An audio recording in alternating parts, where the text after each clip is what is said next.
Hey, welcome back. You're watching Centerline Designs. My name's Cole if you're new to the channel, and we are finally getting back to this Snowcat build. I can't wait. It's been quite a while. Progress has definitely slowed down, but it hasn't stalled. That's the main part. In this video, I plan on concentrating mainly on the engine. We have the intake, the exhaust to put back on, the new turbo. We'll get the starter mounted because originally it mounted on the transmission, and now I need to adapt it to mount to my pump assembly. And then we're gonna go ahead, it'll get dropped into the cat here, and we need to build an exhaust system. It's not gonna be overly complicated. I think the routing is gonna be fairly simple. And once we get that done, I think that'll round out this video, and hopefully, very shortly, we'll be able to test fire this engine. All right, let's get back to the bench and get working on this 1.9 liter Volkswagen turbo diesel.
All right, well, now that we got that starter bracket drawn up and cut out on the CNC table, you can start to see what it's gonna look like. Everything's just mocked up. I'll get the appropriate size bolts, metric bolts for this. It's meant to be like a 10 mil. All I had was some 3/8.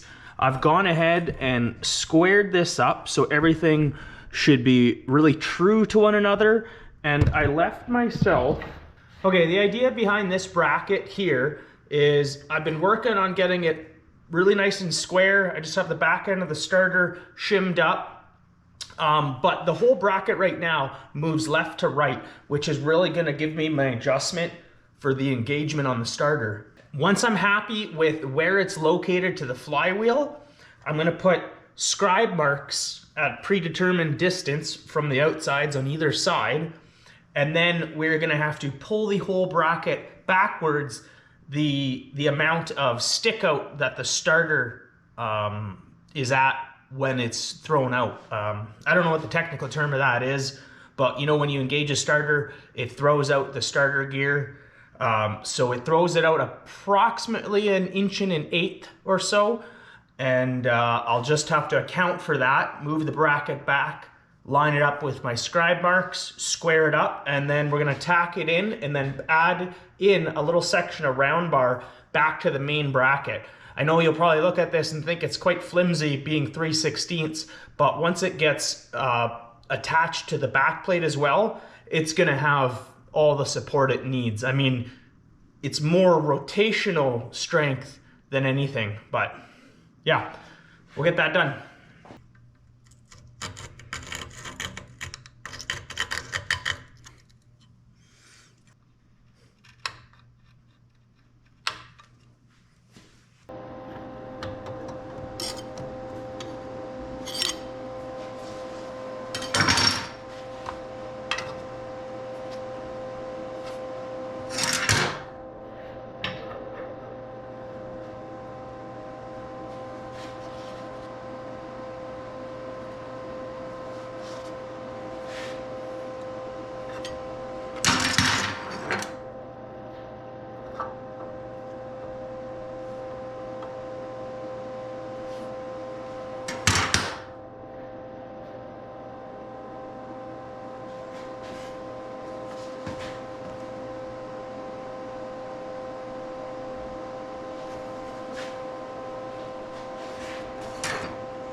well, let's give this a little test. I'm gonna hot wire it.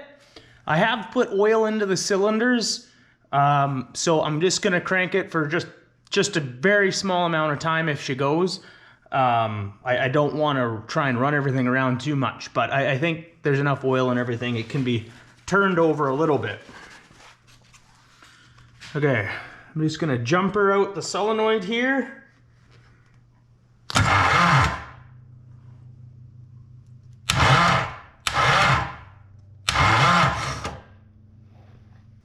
Well, the starter gear there did stick a little bit until the engine made a complete compression rollover, and then it kicked out on its own. So I'm pretty happy with that. It might be on the snug side, but this is a brand new flywheel, so it's gonna wear in a little bit. And I'm pretty confident that I'll be just fine. When the engine actually starts, it will kick out the gear itself.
So I was a little curious because the first nut I put on got pretty tight, and just in my nature, I questioned that. So I went and checked it against some new studs I have, and same thing. And sure enough, if you take a real close look at the nut, it might be hard to see, but it's ovaled. The nut has been squished a little, and I believe obviously that's so that it's a form of lock nut, and when these go on, they're not going to loosen off with any kind of vibration. So it just means they're not going to spin on completely by hand.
So we got the intake bolted back up, the new exhaust manifold and turbo assemblies all integrated in one piece. So I had to buy that new because the turbo that was on this was totally shot. It was past rebuilding. What I did salvage was this little flange off of the old exhaust system. What I was able to do is go ahead, as you probably know, you can buy a bunch of pre-bent exhaust pieces and stuff like that. I think this is 2 1/4, which is slightly larger than the stock exhaust. So I went ahead and just made up a tiny little bushing. I'm gonna weld that on, and then the new exhaust pieces will go on and weld onto that, and it's basically just gonna transition it from probably some metric size to this slightly larger. This is just what was easily and readily available. Once we plan on making the exhaust system, I want to kind of come out. I don't know if it's hard to see here. Okay, I hope you can see that well, but the exhaust discharge from the turbo is right down here. So this flange will wind up bolting up on there, and we need to get this exhaust to come up, around. I did the EGR delete, so we have none of that. So we gained a little bit of room. The exhaust is going to come around, come out through here, kind of follow my original sketch, come up, and then go straight up through what will be a little bit of a roof on here. It's just not on there right now. So where the exhaust comes through right here, I plan on having a bit of an aluminum collar and then continuing the exhaust out. And I'm gonna use some high temp silicone that I'll wrap around there with some hose clamps. That should continue to maintain our seal. I'm not worried about too much water getting in through here, but the vehicle is technically supposed to be watertight up until about this level. And there will be a roof above this. So again, not too worried, but I want to try and eliminate any splashing or even critters getting in through here. And then a plan for the intake is the boost is going to come off, wrap around front, and make its way up into here after it goes through the intercooler.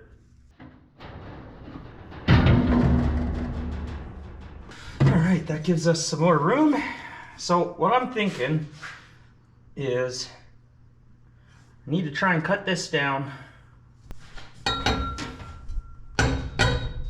Okay, let's get some cutting done and yeah, see where this will go.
All right, well, it looks like first plan is not gonna work out.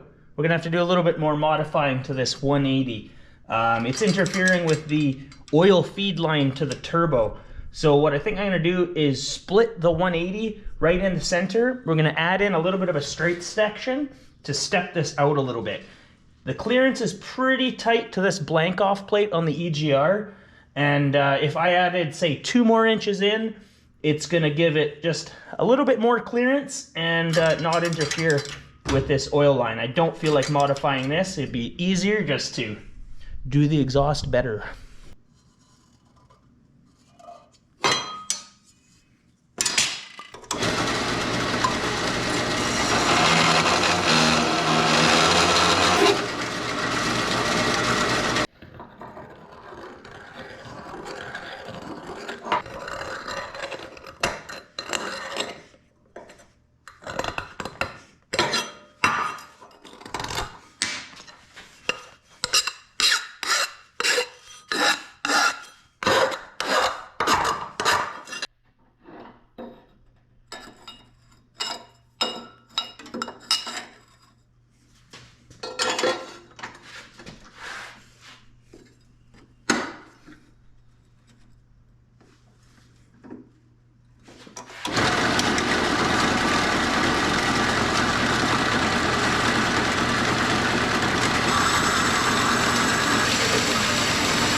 Well, as much as this is in my way, I want to see relative to this cowling where this is going to sit.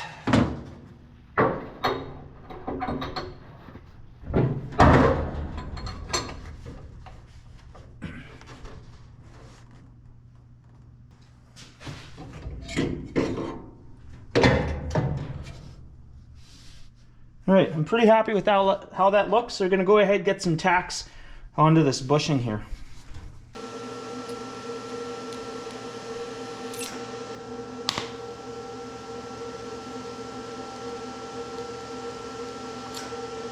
So I'm very much designing as I go here, which isn't how I normally do things. Usually I like to think them out, make a plan, and then I just execute it. But running an exhaust system is kind of so conceptual. You really got to kind of piece it together, look, check. And I think I've already changed my mind. I was going to have it come out of this tapered section.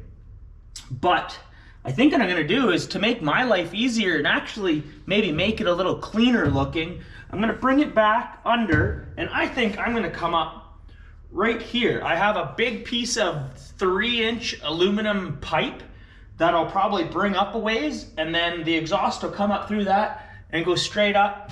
We'll have a little collar on that.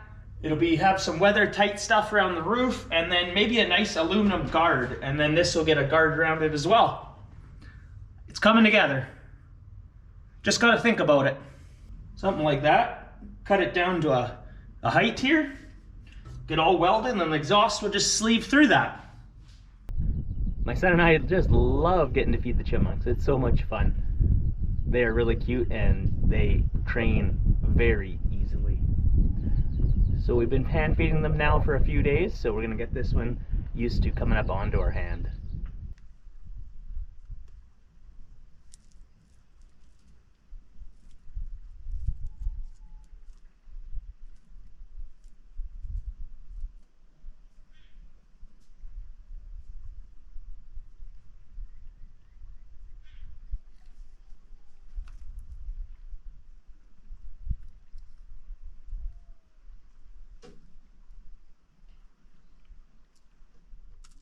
So I kind of plan on the exhaust coming something like this. It'll come up, make its way towards the cab. I need a little bit more length in here, and then it'll 90 and sleeve up through this aluminum pipe here. Now, I do think I need the exhaust to break apart in 2 places just to be able to install it and take it out without disassembling everything. So I think I'm gonna have a joint right around here, and then a joint just before the stack goes on. And ideally, I guess I would like to use actual exhaust flanges with an exhaust gasket in there. I don't have any of those right now. What I did buy to go with this project was just some exhaust clamps. This tubing has one end flared out to sleeve into the other, and it seems like a fairly snug fit, and I think when the clamp's on, it'll result in a fairly exhaust tight seal, you know. I'm gonna go ahead, just try and run with that idea for now. If it does wind up leaking exhaust or I'm not really happy with it, I can always cut the pipes, weld on some flanges that I cut out on the CNC table, and go that route later once I get some gaskets. But for now, I'm just gonna go ahead, use the basic exhaust clamps, and I think it'll work out quite well. This isn't gonna be overly complicated. We should be able to get this exhaust finished up fairly quickly, and yeah, hopefully get this video out for all of you.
Oh yeah.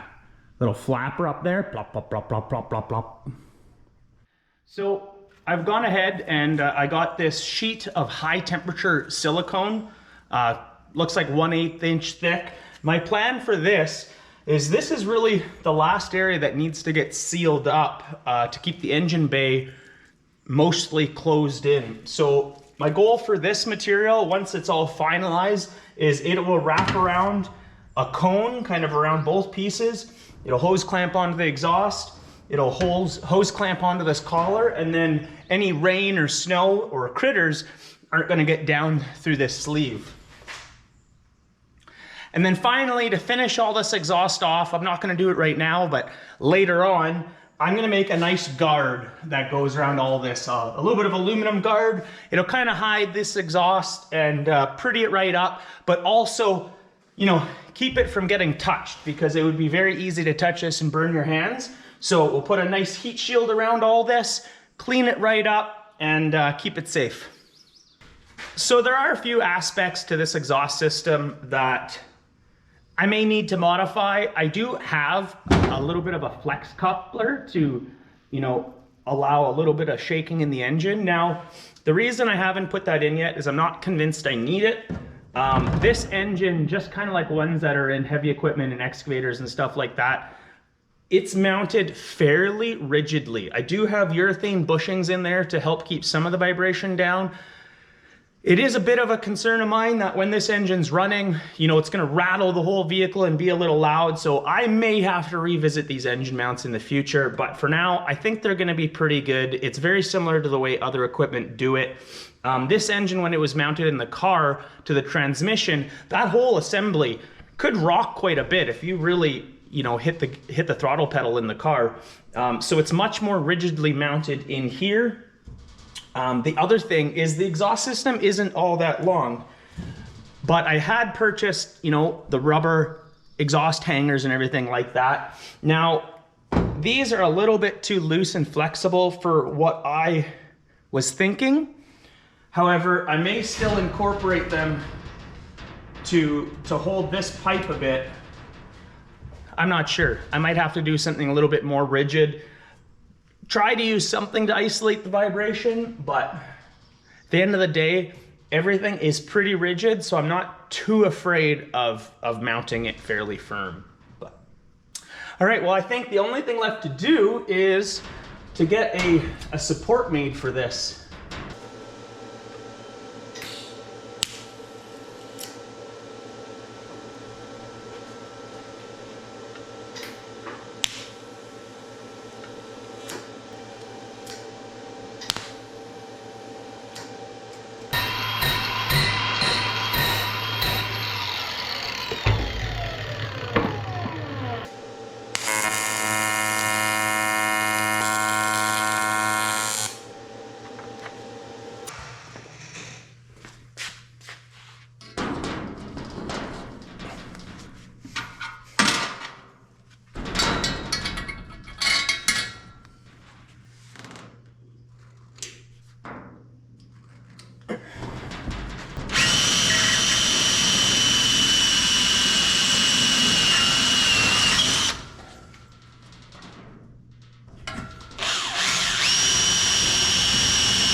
All right, well, you know, it may not be perfect, but it's pretty good. There's a little bit of flex in the exhaust. And once we get the roof on, we'll deal with that top section. But for now, it's pretty much done. We can start and run this engine now. I gotta check one thing here though. Let's make sure the exhaust doesn't smack the jib crane. Oh yeah, almost like I designed it that way. It'll be a nice little flapper on there too, I think. Gonna have to do something to keep all the rain and weather out, or hook it down so it discharges downward. But anyways, we'll deal with that later. All right, I think that's about enough for this episode. We got this exhaust system in. It's pretty good. Again, like I say, it's not completely done. It's gonna need a nice cool flapper on the top. Once we get doing more, finish work on the machine, I'll end up closing that in, put a guard around it so that you can't get burnt on the exhaust or anything like that, and it'll kind of clean it up. We'll go ahead and paint it too so it doesn't rust on us. But for now, I think the rough fabrication on that is done, and I think we'll continue on working on the drivetrain side of things. The engine needs a little bit more work. I'm gonna get that alternator, serpentine belt, get the whole serpentine system finished up. And then we're gonna have to start looking at intake, coolant, fuel. There's a lot to go, but I'm slowly puttering on it. So anyways, I'll leave that there. Thanks for watching as always. I hope you enjoyed another episode on the Snowcat build. Hopefully between now and the next one won't be as long, but I appreciate everyone waiting, and let me know if you enjoyed it or if there's anything else you want to see. Cheers, have a good one.